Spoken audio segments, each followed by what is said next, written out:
ভারত খরচ করে সেনার জন্য আর পাকিস্তান খরচ করে জঙ্গি তৈরির জন্য। 2013 থেকে 2024 প্রতিরক্ষা খাতে বরাদ্দ বেড়েছে ভারতের।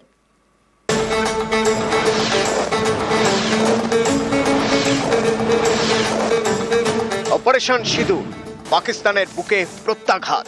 ভারতের সামরিক শক্তির বড় সাফল্য। দেশের সুরক্ষায় আরও মজবুত করা হচ্ছে সামরিক শক্তিকে। বিগত 10 বছরে সামরিক খাতে বাজেট বেড়েছে। প্রতিরক্ষা মন্ত্রকের দাবি অনুযায়ী 2013-14 সালে প্রতিরক্ষার জন্য বাজেটে বরাদ্দ করা হয় 2,53,000 কোটি টাকা। 2025-26-এ সেটা বেড়ে 6,81,000 কোটি টাকা, অর্থাৎ প্রতিরক্ষা খাতে বরাদ্দ বেড়েছে 2.6%। Stellar performance of the indigenous air defense weapon system like the Akash system. Operationalization of this potent AD environment has been possible over the last decade due to unwavering budgetary and policy support provided by the Government of India in acquiring state-of-the-art equipment and weapon systems. ভারতের সঙ্গে এখানেই তফাৎ পাকিস্তানে। ভারত দেশের সুরক্ষায় সেনাকে মজবুত করতে বিপুল টাকা খরচ করে,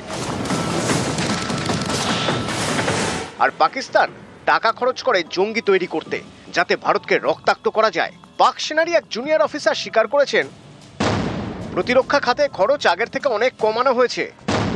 2023-24 সালেই কাটছাট করা হয় প্রায় 15%। সেনাদের বেতন দিতে 3 থেকে 6 মাস দেরি করে পাক প্রশাসন। সেনাবাহিনীর অনেক কাজের জন্য ক্রাউড ফান্ডিং করতে হয়। ড্রোনের অভাবে সাধারণ স্মার্টফোনে নজরদারি চালায় পাক সেনা, অথচ কাশ্মীরে নাশকতা চালাতে ড্রোন ব্যবহার করে পাক মদতপুষ্ট জঙ্গিরা। এতে ক্ষুব্ধ পাক সেনাবাহিনীর অনেকেই।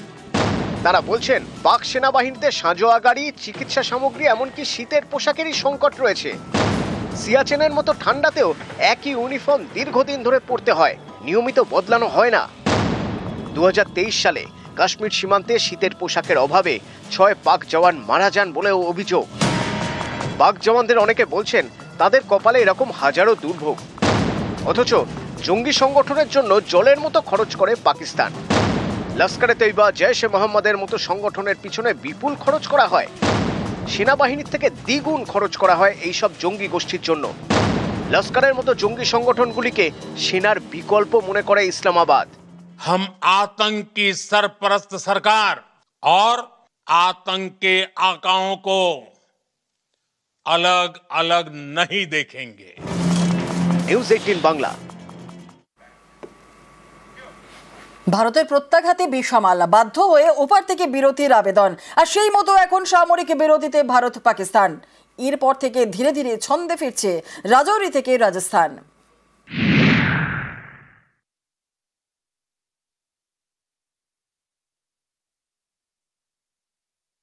पाकिस्तान की गुहार के बाद भारत ने सिर्फ अपनी सैन्य कार्रवाई को स्थगित किया है। अगर पाकिस्तान ने फिर से आतंकी गतिविधि या सैन्य दुस्साहस दिखाया तो हम उसका मुंह तोड़ जवाब देंगे। সামরিক বিরতিতে ভারত পাকিস্তান। এরপর থেকে ধীরে ধীরে ছন্দে ফিরছে সীমান্তবর্তী এলাকাগুলি।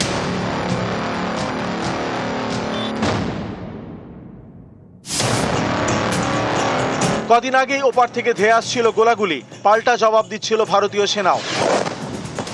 এখন পরিস্থিতি বদলেছে। 10 মে থেকে ভারত পাকিস্তান সামরিক বিরতিতে।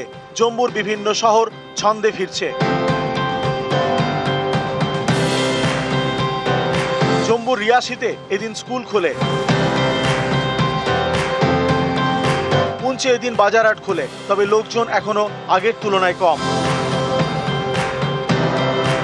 2-3 दिन हुए, थोड़ी शांति है। जम्मू से तो चलो आ रही सवारी, चलो बंदे आ रहे हैं जो गए हुए हैं यहाँ से कुछ भी नहीं है। यहाँ से हम खाली वापस जा रहे हैं। दुकानें खुल रही हैं लेकिन इतनी नहीं खुली हुई, क्योंकि लोगों में अभी भी थोड़ा सा दिल में डर है।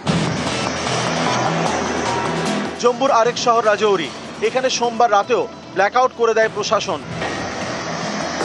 মঙ্গলবার সকালে কিন্তু স্বাভাবিক ছন্দেই রাজৌরি। কয়েকদিন আগেও রাজৌরিতে সেলিং করেছে পাকিস্তান।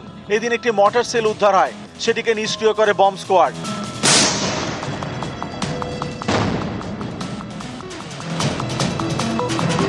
সোমবার থেকে দেশের 32টি এয়ারপোর্ট আবার স্বাভাবিক পরিষেবা চালু হয়েছে। এই তালিকায় রয়েছে কাশ্মীরের শ্রীনগর বিমানবন্দরও। সোমবার রাতে ব্ল্যাকআউট হয় পাঞ্জাবের অমৃতসরে। মঙ্গলবার সকালে অবশ্য অনেকটা চেনা ছন্দে।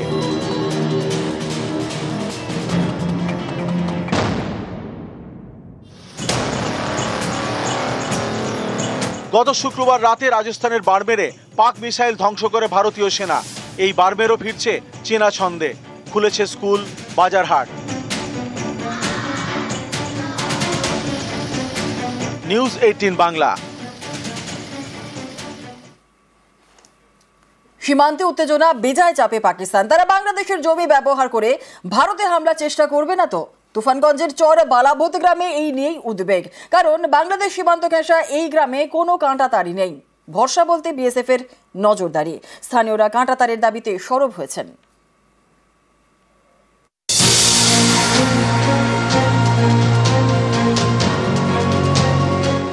কোচবিহারের তুফানগঞ্জ ব্লকে চর বালাভূত একেবারে সীমান্ত লাগোয়া গ্রাম।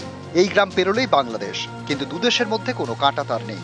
তাই এখানকার বাসিন্দাদের প্রতিদিনের সঙ্গে টেনশন।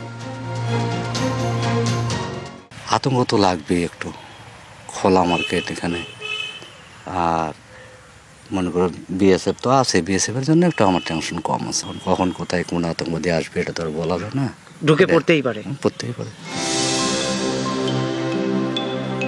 ভারত পাকিস্তান সীমান্তের টেনশন, তার জেরে ভারতের পূর্ব সীমান্তে কড়া নজরদারি চলছে কোচবিহারের তুফানগঞ্জের সীমান্ত ঘেঁষা গ্রামগুলিতে।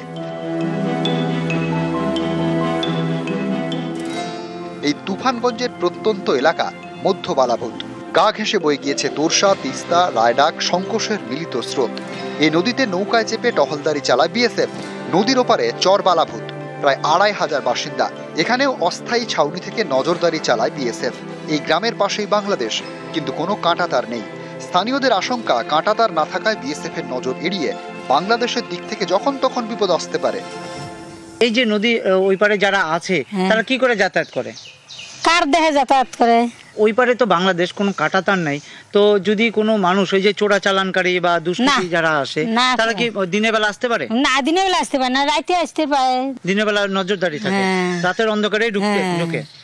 স্থানীয় বাসিন্দারা দাবি জানিয়েছে যেন স্থায়ীভাবে কাঁটাতারের বেড়া দেওয়া হয় এসব এলাকায়, তাহলে রাতে নিশ্চিন্তে ঘুমাতে পারবে এবং নিশ্চিন্তভাবে থাকবে এই গ্রাম।